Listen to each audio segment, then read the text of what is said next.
የኢትዮጵያ ንግድ ባንክ የማህበረሰቡን ጤና ለመጠበቅና ማህበራዊ መስተጋብሩን ለማጠናከር በስፖርት ዘርፍ እያበረከተ ያለው አስተዋጽኦ ከፍተኛ እንደሆነ ተገለጸ።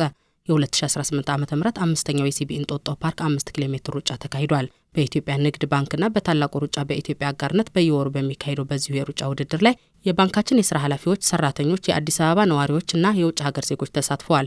የኢትዮጵያ ንግድ ባንክ የሰው ኃይል ምክትል ፕሬዚደንት ወይዘሮ ኢየሩሳሌም አማሃ፣ ጀግናው አትሌት ሻለቃ ኃይለ ገብረስላሴና የአዲስ አበባ ከተማ አስተዳደር ቱሪዝም ቢሮ ምክትል ኮሚሽነር አቶ ቢንያም ታዬ በውድድሩ ላይ በመገኘት ሩጫውን አስጀምረዋል።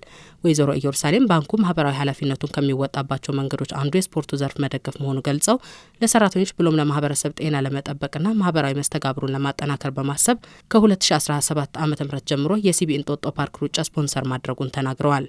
እንግዲህ ያው ባንካችንም ሰውን ማቀራረብ ሩጫ ላይ ስፖርት ላይ ሁሌም እንደምንለው ያው ማህበረሰብ ላይ ጤንነት ላይ መተባበር ላይ መስራት ስለሆነ በጣም ደስ የሚል ነበር። ዛሬም ቀኑ እንዳየሽው በጣም ብዙ ተሳታፊ ነበረ። በጣም ደስ የሚል ጊዜ ነበር ያሳለፍነው። ደስ ይላል። የታላቁ ሩጫ በኢትዮጵያ ተወካይ ህሊና ንጉሴ በበኩላቸው የኢትዮጵያ ንግድ ባንክ የእንጦጦ ፓርክ 5 ኪሎ ሜትር ሩጫ በተከታታይ በመደገፍ ውድድሩ ወደ ላቀ ደረጃ እንዳደረሰው ገልጸዋል። ንግድ ባንክ ዛሬ ብቻ ሳይሆን ከታላቁ ሩጫ ጋር 25ቱንም ዓመት በተለያዩ መልኮች በተለያዩ ውድድሮች ላይ አብሮት እያዘጋጀ የቆየ ትልቅ ድርጅት ነውና ይሄ የሚያሳየው የማህበራዊ ግዴታውን በደንብ እንደሚወጣ ነው ባንኩ። የሩጫ ውድድሩ ተሳታፊዎች በበኩላቸው ባንኩ የስፖርቱን ዘርፍ በመደገፍ በተከታታይነት እያበረከተ ያለው አስተዋጽኦ የሚመሰገንና በተምሳሌትነት የሚጠቀስ ነው ብለዋል። እንግዲህ ቀደም ኢትዮጵያ ንግድ ባንክ ሰራተኞች ሲሸለሙ እያየው ነበርና ይሄ ለሰራተኛው ራሱ በጣም ትልቅ ነገር ነው፣ መነቃቃት ነው የሚፈጥረው።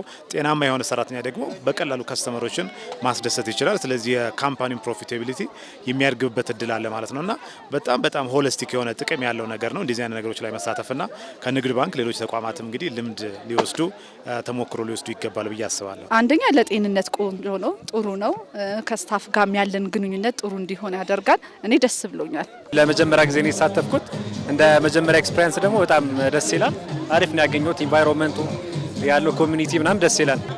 ጤናማ ሰራተኛ ሲኖር ደግሞ ለስራም ለእንተኑም ለስኬታማነት ያው መሰረት ነውና ለበለጠ ውጤት እንድናጠራከር ያው ትልቅ አስተዋጽኦ አለው ብዬ ገምታለሁ። በእንጦጦ ፓርክ በተካሄደው የ5 ኪሎ ሜትር የሩጫ ውድድር በሁለቱም ጾታዎች ከ1 እስከ 3 ለወጡ አሸናፊዎች ከባንካችን ከፍተኛ የስራ ኃላፊዎች ሽልማት ተበርክቶላቸዋል።